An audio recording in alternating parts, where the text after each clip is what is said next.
Alright. Alright, so we're gonna continue on with this tutorial. Welcome back. Let's go back to the tutorial. I think we're about 50%, almost like a little over 50% done with it. How you end your block string is very important. If you end a block string with an attack with a long recovery time, you'll be looked vulnerable to punishment. Try ending a block string with the designated attacks. You'll notice how ending on some attacks result in getting punished, meaning they're unsafe. Okay. Got him. A, B, C. Okay, nice. So they're just telling me that some attacks, some block strings leave me safe, some block strings don't. So you gotta be conscientious of how you end your block strings. Okay, that makes sense. Going from a block string to a draw is very effective at close range. End your block string with a fast normal, then try a throw. You can catch opponent off guard after waiting for a pass link to you. Okay. Try throwing for my... Okay. So I can do this. Come here. Ah, so I normally do this anyway. So like, light into throw. Kind of catch them lacking. When you meet certain conditions, you enter a fortified state called Forepole. During Forepole state, your grid will flash and your attack power will... Oh. So this is basically kind of like a comeback mechanic.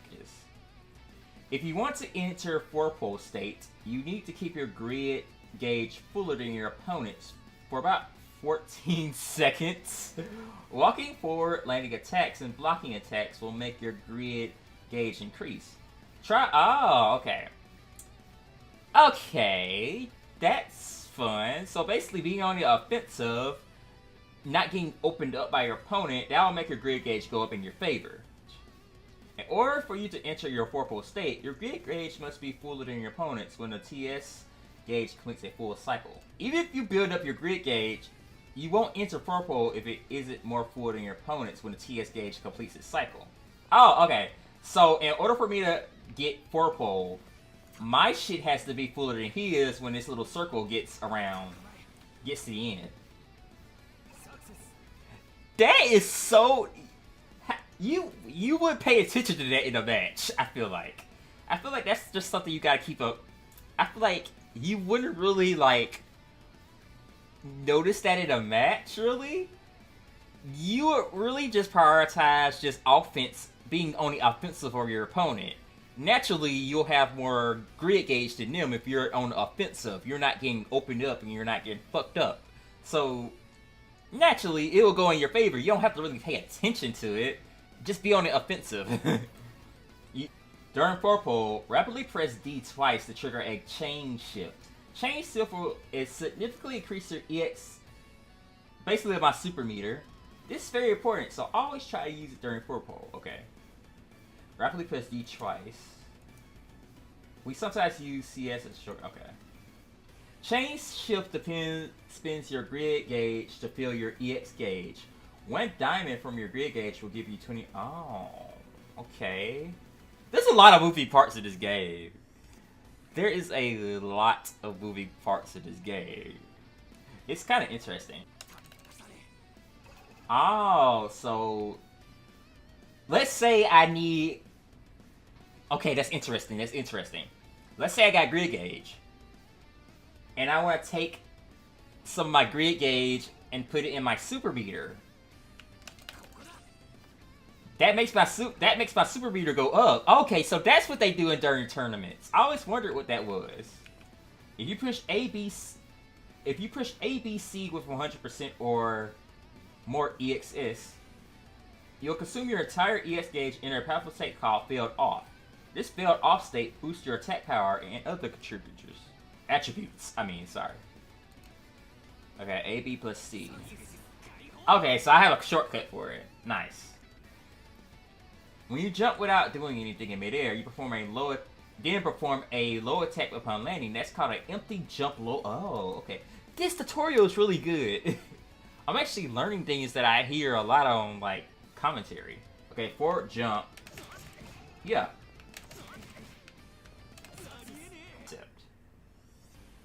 Characters that have overhead attacks that can use on a ground will often use them to form a 50-50 mix-up. Okay. Characters that have overhead attacks they can use on the ground will often use them to perform a 50-50 mix-up. Keep your opponent guessing between an overhead attack and a low attack. When that happens, use a crouching guard and watch for an overhead. So I don't know what's going. It's doing random. Okay. Got his ass. Fuck! I should just block low. Okay. Okay, that's a guess.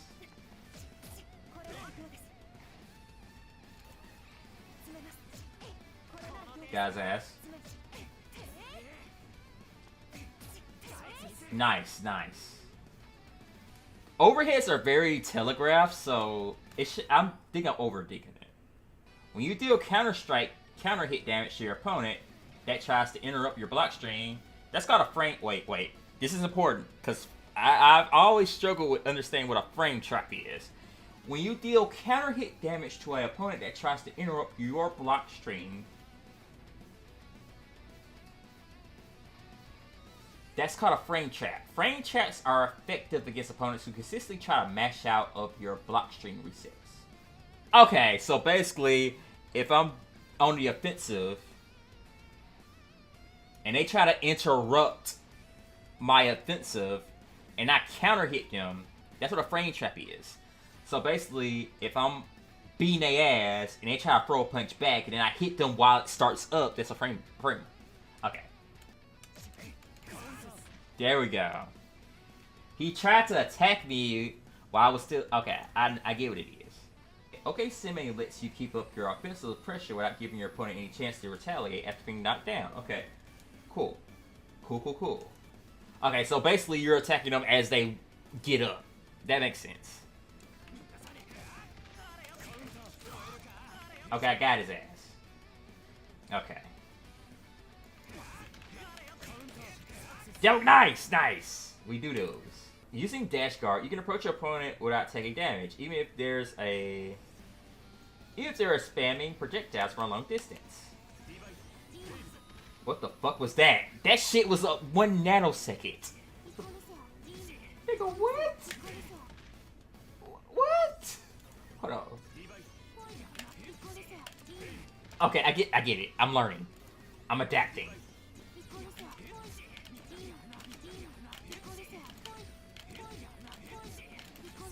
Yes, we did it. Going through the tutorial myself, I think I'm good. It's a lot of shit in this game. So, okay. So I've went through a good 80%, 70 to 80% of this tutorial. So I think I've learned enough. I learned a good deal of how to play the Under Knight and the In Birth. So on our next video, guys, we're gonna go ahead and learn a character, see what we can, see who strikes my fancy, see who's the character for me. I kind of already have an idea. I like Nanase. I kind of have a thing for like wind-based characters. I played Lily in Street Fighter. I played Rashid in Street Fighter 5. Wind characters, I don't know. That's just my element. But next video, guys, we're gonna be learning Nanase. And then after that, we're going to learn Azumi when she drops. So, I got 2 characters under my belt that I want to learn. So, yeah. I appreciate you guys for sitting through me dicking around in my tutorial. I appreciate you guys for following, for putting up with my dumbassness in this tutorial as well. But yeah, stay toward... Fuck, I can't talk today. Look forward to our next video coming real soon. Peace out.